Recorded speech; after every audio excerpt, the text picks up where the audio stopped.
Where your treasure is, there will your heart be also. God has given us unlimited treasures in His Word. Every time we open it, we can discover a new treasure or admire an old one. What will we find today? Here's Carla Early with Treasure Hunt in the Word.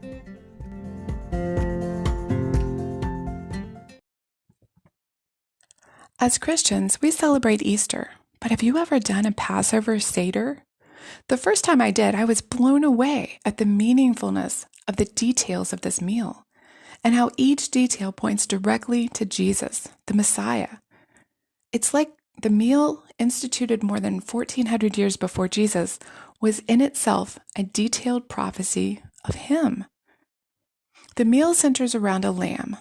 Remember how John the Baptist saw Jesus and said, "Behold, the Lamb of God who takes away the sin of the world." The purpose of the lamb wasn't just to eat it. It was sacrificed as a substitute for those in the household. This lamb had to be a male without spot or blemish. Jesus had to become a man and live a completely sinless life, untainted by the world. The lamb had to be 1 year old, in the prime of its life. As an interesting note, Jesus began his ministry at age 30, the age a descendant had to be in order to serve as a priest and represent the people. The lamb was to be chosen the Sunday before Passover. For Jesus, that was Palm Sunday, his triumphal entry, and the people chose their lamb. Before a Passover lamb could be sacrificed, it had to be examined by the priests. The week of Passover, the Jewish rulers tried everything they could to get him to mess up. Tricky questions were their favorite thing, but Jesus always answered wisely and turned the tables on them to show their hypocrisy. And when it came to innocence, even Pilate said, "I find no fault in him." The lamb was sacrificed in Jerusalem between 9 o'clock and 3 o'clock, the times that the temple was open. This was the same time that Jesus was on the cross. The writers of the gospel specified these times. The lamb's bones were not to be broken.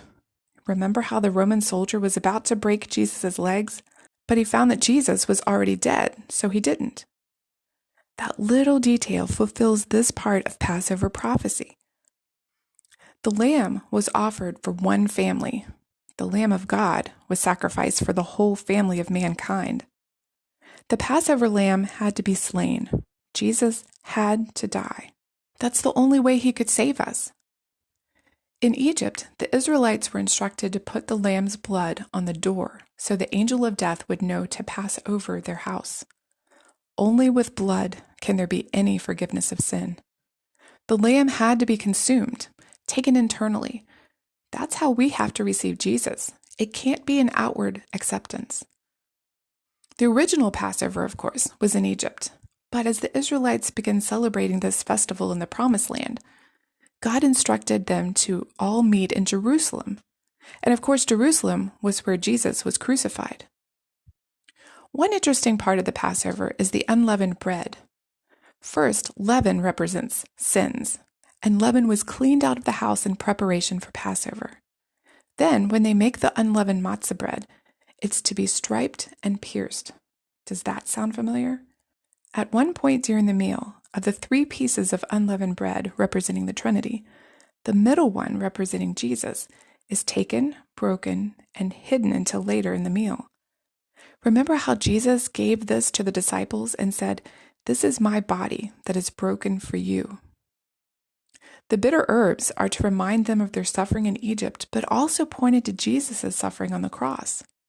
The wine, 4 glasses of it, drunk throughout the meal, represents Jesus' blood. Jesus equated the wine with his blood given for us when he celebrated the Passover the night of his arrest.